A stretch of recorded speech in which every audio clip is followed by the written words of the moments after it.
Siopa gan Mr Mock. Dwi'n dwlu ar siopa. Dwi'n siopa yng Nghaerdydd ac yng Nghasnewydd. Dwi'n siopa ar ddydd Sadwrn fel arfer. Dwi wrth fy modd yn siopa achos mae'n llawer o hwyl.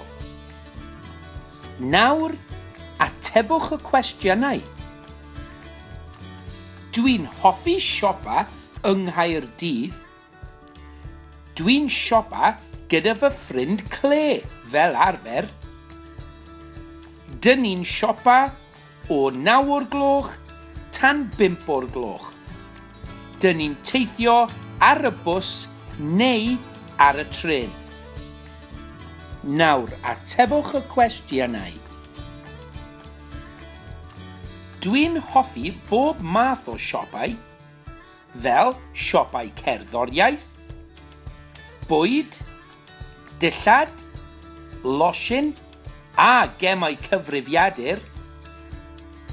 Fy hoff siop yng Nghaerdydd ydy Spillers Records, achos mae'n siop anhygoel.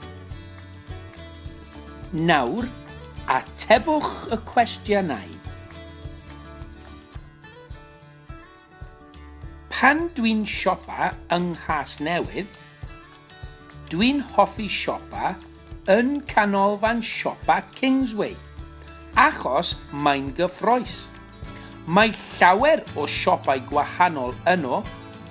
Dwi'n dwlu ar siopa yng Nghasnewydd. Nawr, atebwch y cwestiynau.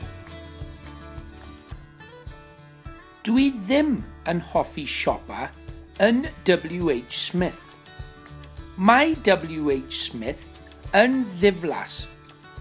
Dydw i ddim yn hoffi'r llyfrau, dydw i ddim yn hoffi'r cylchgronau, dydw i ddim yn hoffi'r peniau na'r papur. O, mae W.H. Smith yn ddiflas.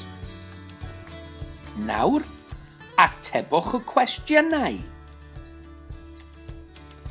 Ar y penwythnos, es i Gaerdydd i siopa. Es i gyda fy ffrind. Teithion ni ar y bws.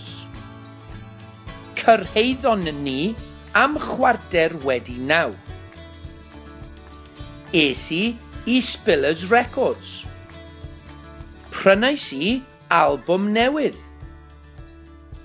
Costiodd 10 punt. Ces i amser fendigedig. Cyrhaeddais i adre am 4 o'r gloch. Stori Sain Sydyn gan Mr Mock.